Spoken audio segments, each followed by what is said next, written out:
Hey guys, so in this step one, I've added in a lesson that I recorded a little time back for my seven-figure tour business program. It's called Creating a Customer Avatar, and it's going to be really, really helpful for you right now because if you can identify your ideal buyer as you're doing right now, then it is going to enable you to understand what motivates them to choose you. So building out a customer avatar is absolutely essential for you getting this process right. So I've added in this short video lesson for you. I think you're going to really enjoy it. I've also added in an accompanying worksheet that I used even in my business all the way back when I was running Melbourne private tours to help me build out my own customer avatar. So the combination of the two is going to really, really help fast track you through step one, and when you can then get into step two and diving in to make sure that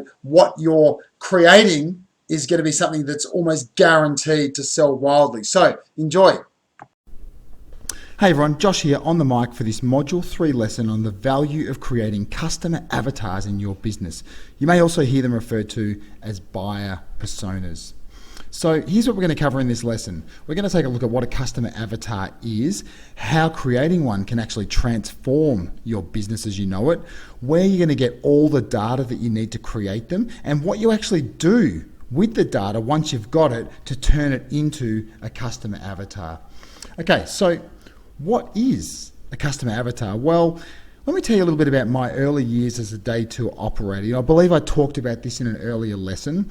I've talked about my early times, my those first couple of years, about the challenges, about the wrong turns, about those roadblocks that I came across, and about how close I came to throwing in the towel after a couple of years. Anyway, one of the major reasons behind our lack of success in our early years was the fact that we just had no idea who our customer was, who our tours appealed to, who they resonated with. We had no intimate data or knowledge about our customer. You know, when we started our tour company, we of course knew that we needed to create some tours, so that's what we did. And we created some massive walking tours. We created some unique coastal adventures that incorporated some helicopter experiences or light aircraft. We created some unique and immersive wine experiences. We created some foodie type experiences where we met the faces behind the places and had an opportunity to do something really hands-on and immersive there. And some really quality wildlife experiences. So why did we create these types of tours? How did we come to create these types of tours? Well, I guess because we thought they were awesome, because we thought they showcased everything that was great about our city of Melbourne and our state of Victoria. The things that we loved about our city and our state and the regions and destinations around them. And I guess if we're honest, many of us, or many of you guys out there have done the same. You've thought, hey, you know what I reckon is really cool about my city or my region or my hometown? Why don't I start a business showing people the stuff I love? Although, to be honest, however, one thing we luckily had the foresight to do when we started our business was to take a close look at the types of destinations and the types of experiences that our regional tourism associations, our state tourism organisation and Tourism Australia were promoting and advertising. We kind of used these to get some direction and to help shape the types of tours that we created. But anyway, if someone had said after a year in business to me, so who's your customer? Tell me about them. Tell me about your target market or your target markets. I would have said, I guess Americans, that's where most of our bookings seem to be coming from. That would have been about the depth of my knowledge and the depth of understanding of my customer. And I came to learn that was nowhere near enough. Anyway, when I decided that I needed help after my first 2 pretty mediocre and exhausting years in business, I booked a session with a business coach that had been recommended highly to me. And that was life-changing. That very first session gave me the biggest reality check of my life. And I realized I had no idea about pretty much anything.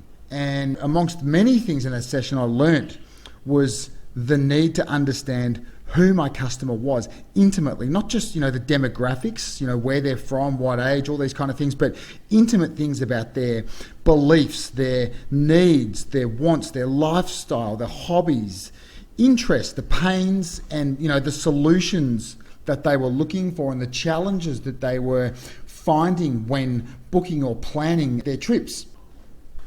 One of the things that my business coach told me in that session on that first day, look, it could have been the first couple of sessions, I'm not 100% sure, but I've never forgotten it. And that was that you shouldn't just accept who it is that you find. You have to make a decision on who it is that you want to attract. He told me in that first session that it was massively important to clearly identify your ideal buyer, your ideal customer, so you can find out what motivates them to take action and to choose you. Because the reality is that we now live in a world where people often bypass salespeople and conduct their own online research to make these buying decisions, to plan their trips, their tours, their activities, their experiences.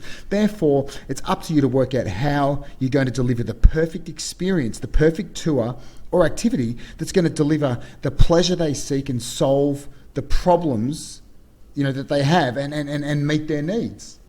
So a customer avatar uses real life data about your leads and about your customers to enable you to do this, to find out what motivates them to take action and to choose you.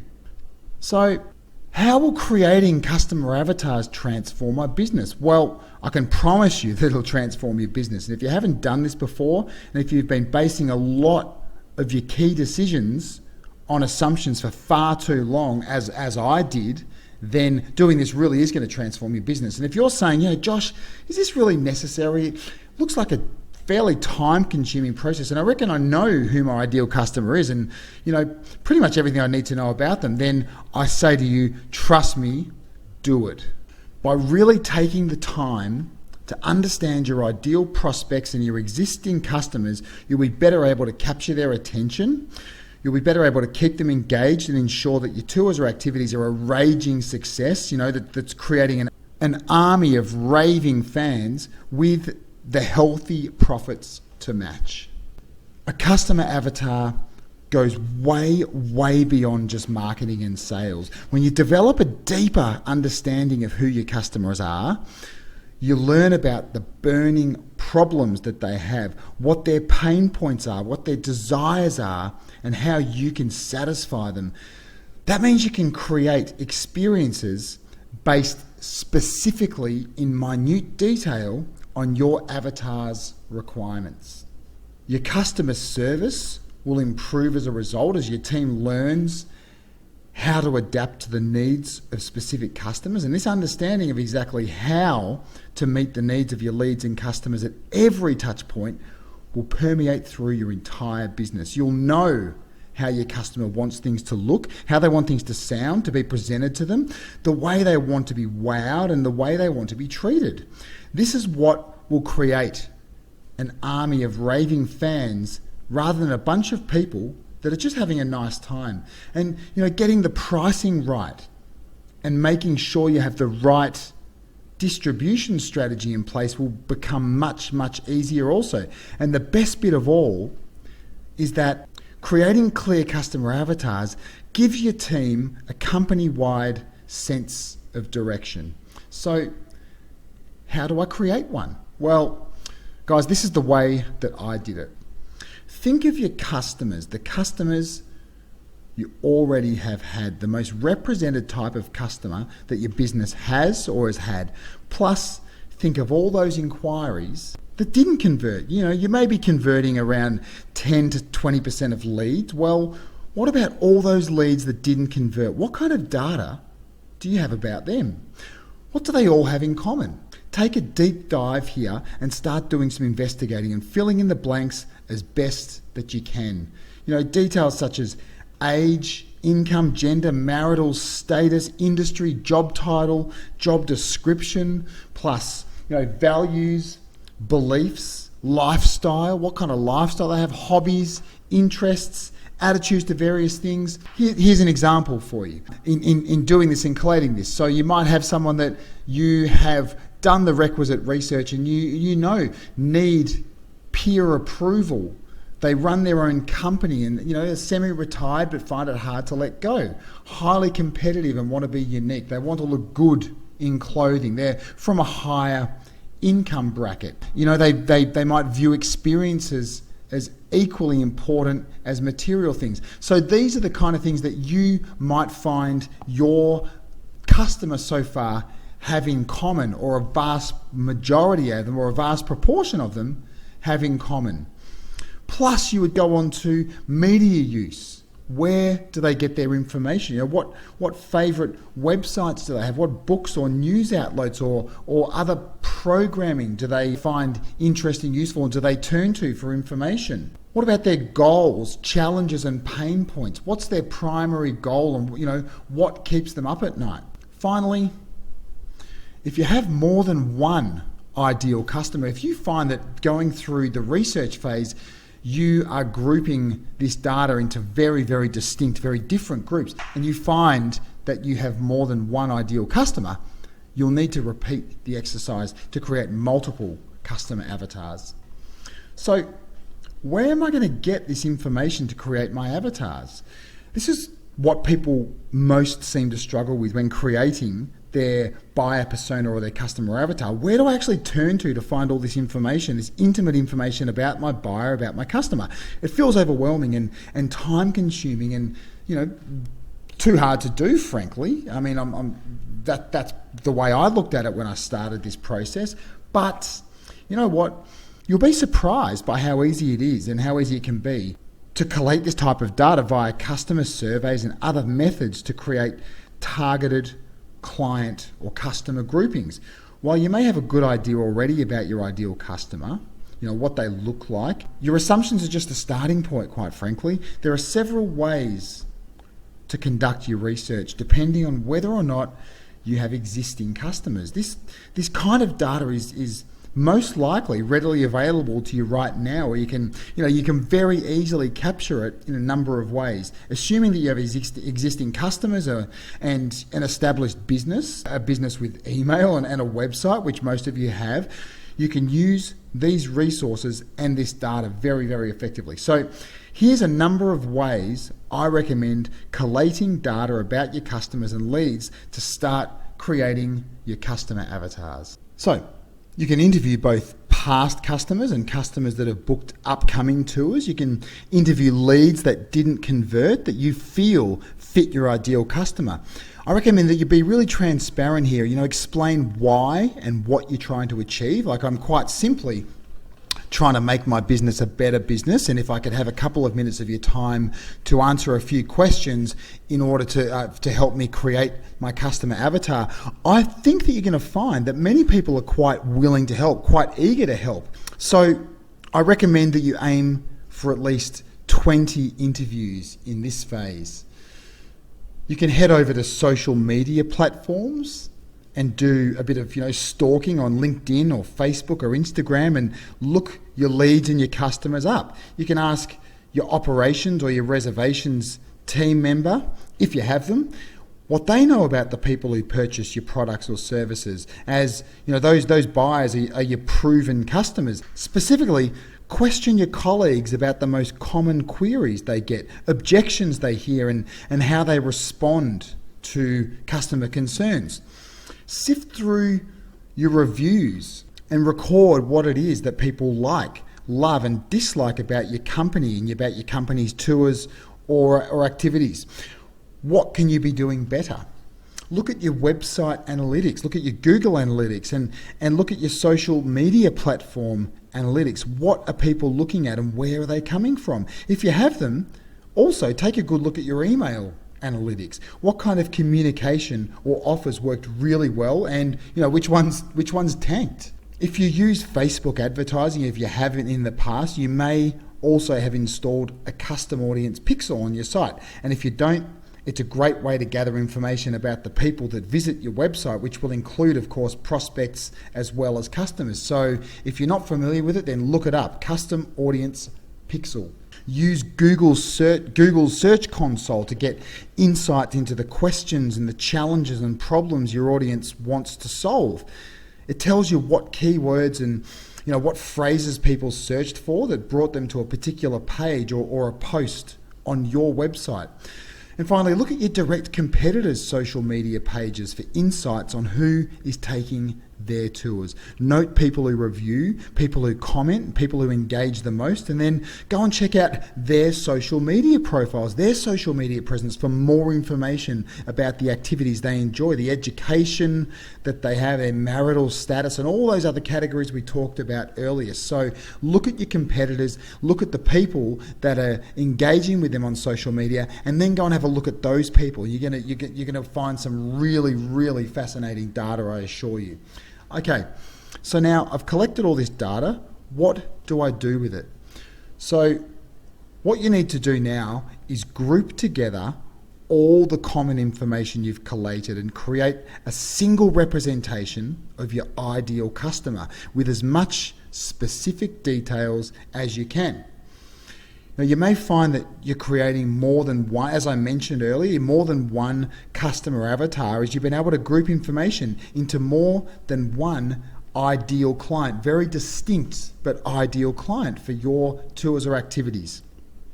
For example, without going into intimate detail right here regarding their avatar, our Great Ocean Road Drive Fly Tour we found over years was hugely popular, equally as popular with 55 to 70-year-old American empty nesters, along with young Italian honeymoon couples and Singaporean family groups. They really, really resonated. That tour resonated beautifully with those three very distinct types of customers. So this single representation of your ideal customer is what you can call your customer avatar.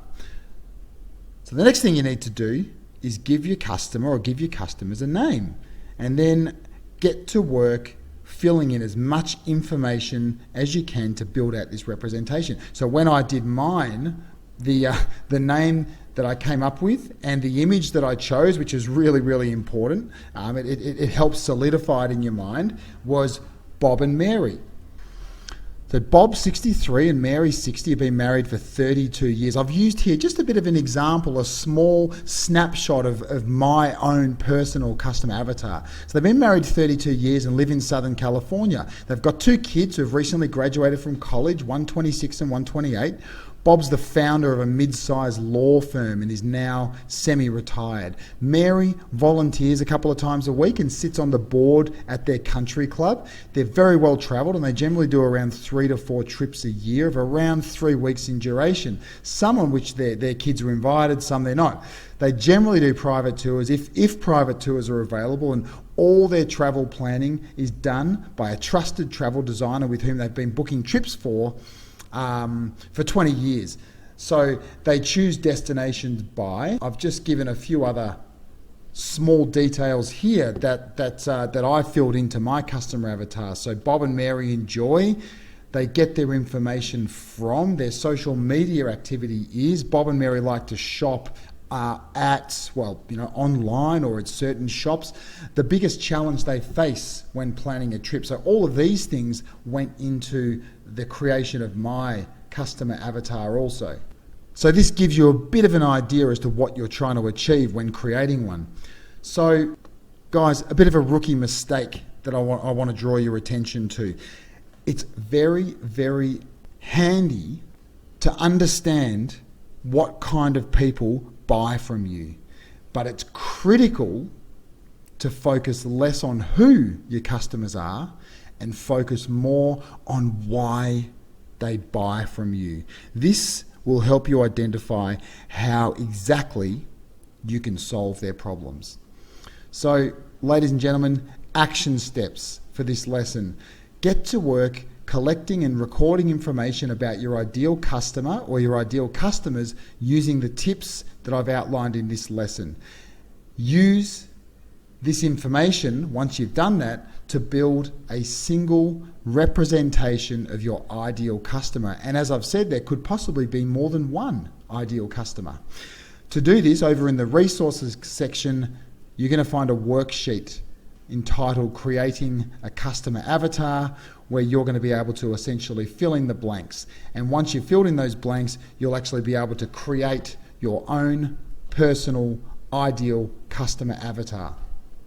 So best of luck, and I'll see you over in the next lesson.